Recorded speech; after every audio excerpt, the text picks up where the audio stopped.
jury organizers for the opportunity to speak today. My name is Nick Heesters. I'm a PhD student at EPFL in Switzerland, and I'm supervised by Oliver, who spoke earlier. So I'm going to be talking about some of my work, which revolves around dwarf galaxies and satellite planes beyond the local volume. So we have heard quite a few things about this topic already today, but just let me reiterate a little bit. Lambda CDM, our standard model, is very successful on predicting the large-scale structure, but there are a few problems surrounding dwarf galaxies that have emerged on smaller scales. So historically speaking, it has been difficult to really explain the properties of dwarf galaxies, their number count, their internal structure, and their phase space distribution within this standard framework. A number of these challenges nowadays can be resolved by including baryonic physics or by altering the properties of dark matter. But I'm going to be focusing on phase-space correlations, which cannot be tended to in this way because they are predominantly governed by gravity. So this makes them actually a particularly interesting approach, I find, to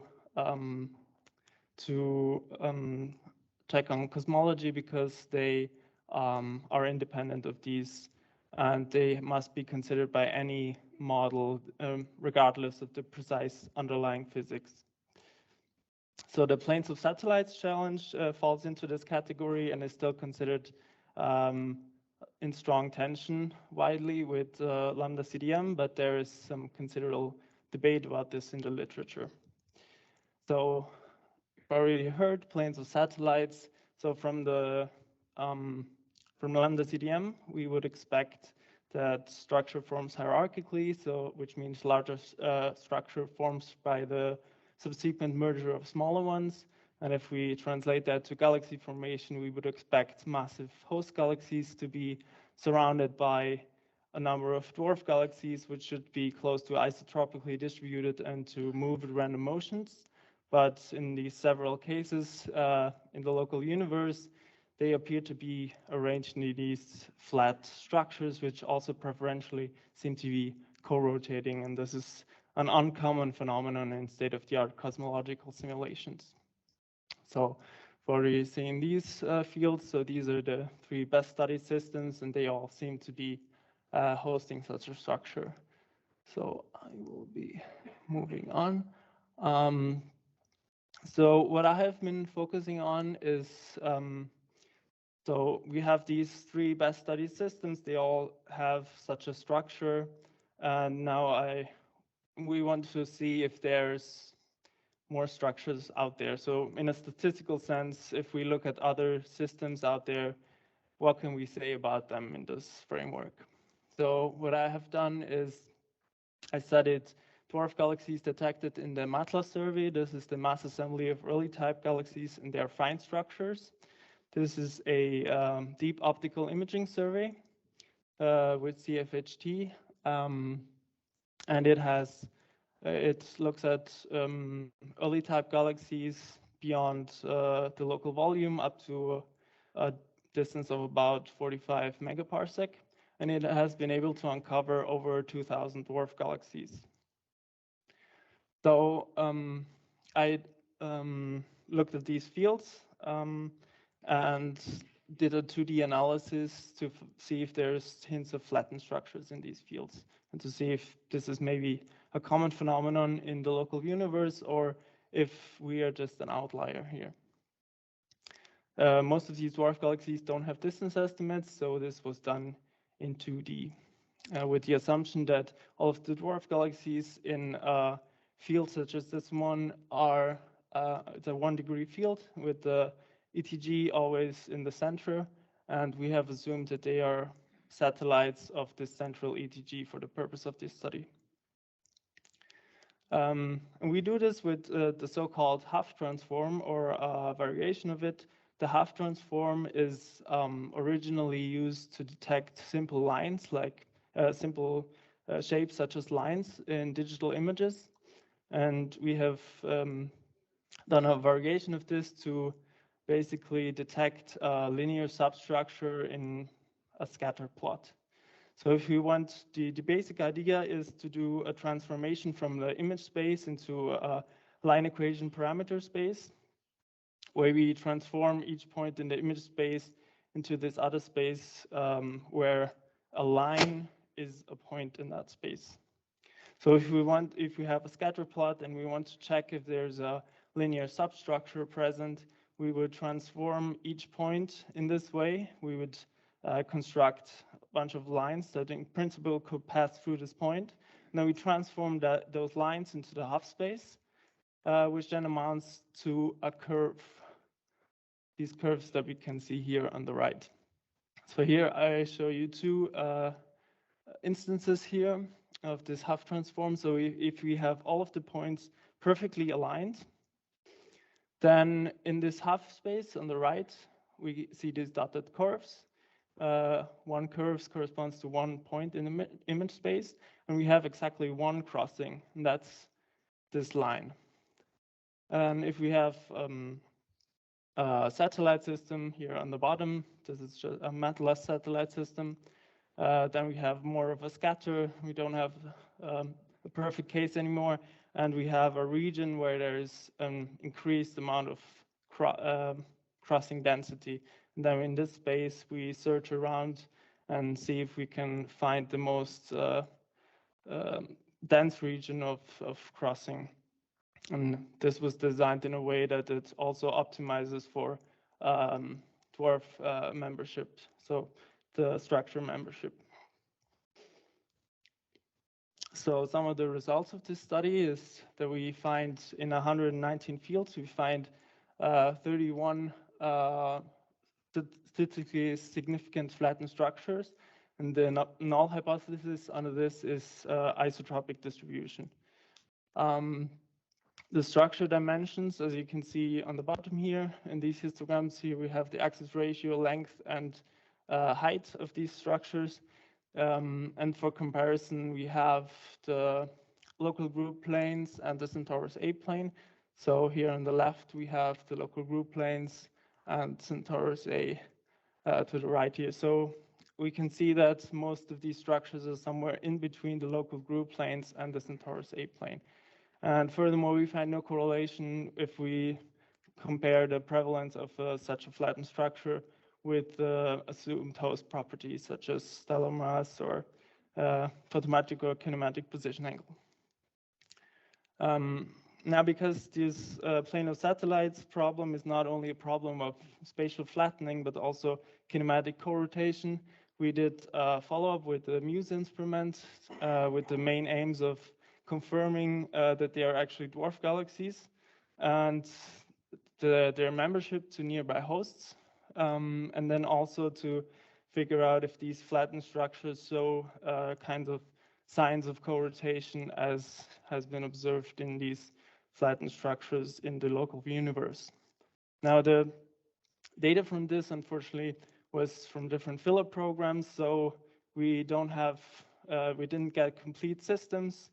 So it's not really feasible to study co-rotational trends because we only have about 3 dwarfs per system. So as an alternative, we can match the dwarfs with the massive host galaxies in the fields and then also study stellar population properties. Here you can see the stacked MUSE data cubes of these 56 dwarf galaxies that we followed up. And they are located in 27 different matless fields. We gain radial velocities for 52 of them, and they are indeed all dwarf galaxies with stellar masses between roughly 10 to the 6 to 10 to the 9. 30% of these show emission lines, so signs of active star formation. Here we do this matching with nearby host galaxies. So we see we want to figure out where these dwarfs belong to. And in the plot on the left here, you see the projected distance between the satellite and the host on the x-axis versus the velocity difference between the two on the y-axis. The arrows here point from the previously assumed host to the updated one with spectroscopic information, and if there's no arrow, then it was consistent with the previously assumed host.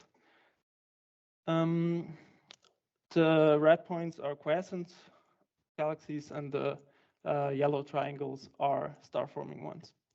On the right-hand side, we can see the radial velocity distribution for the massive host galaxies in gray, and the dwarf galaxies from this subsample in red. And you can see there's a good overlap. So 75% of the dwarf galaxies in the subsample are consistent with being satellites of the targeted host.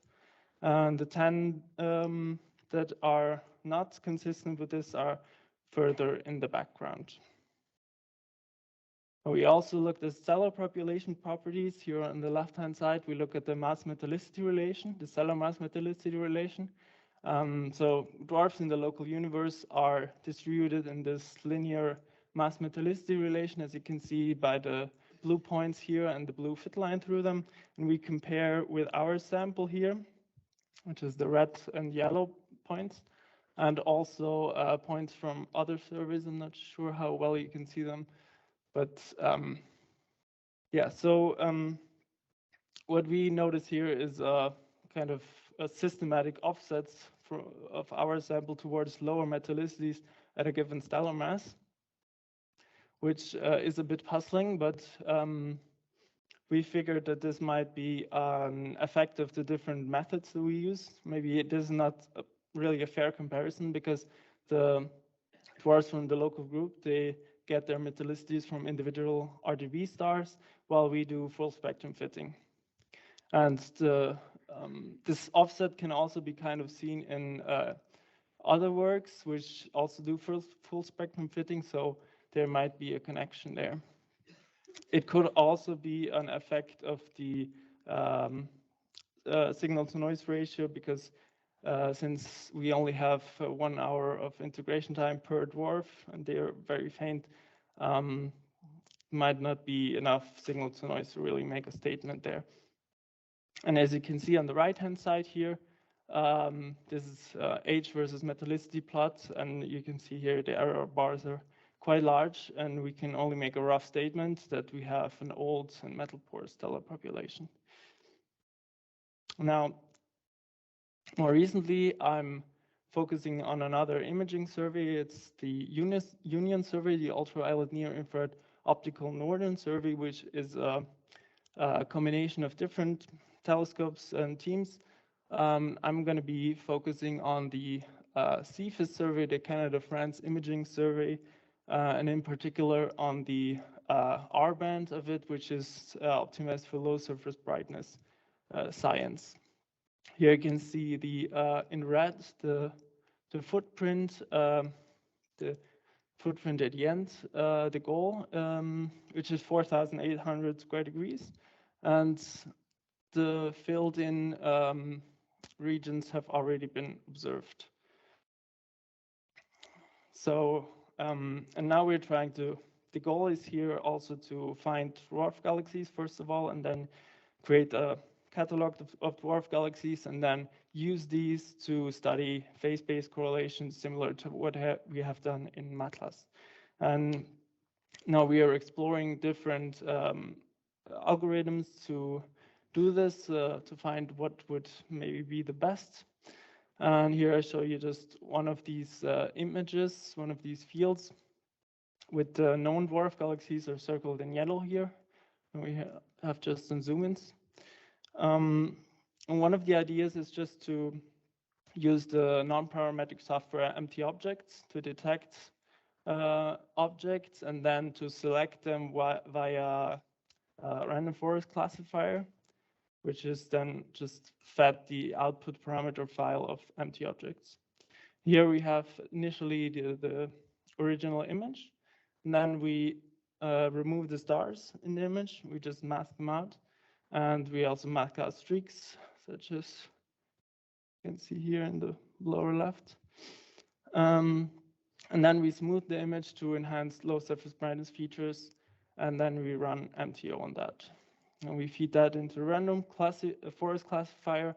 And this is the cyan boxes are the predictions for this field in particular. And you can see there's some issues with false positives, but if we zoom in on them, they kind of still look like dwarfs, but they're probably background galaxies because they're quite small. Yeah, so just to summarize, we did a 2D spatial analysis of 2,200 dwarfs. We find 26% significant flattened structures. We followed some of them up with Muse, and ongoing work, and in the future we try to create a dwarf galaxy catalog and further study phase-based correlations. Thank you.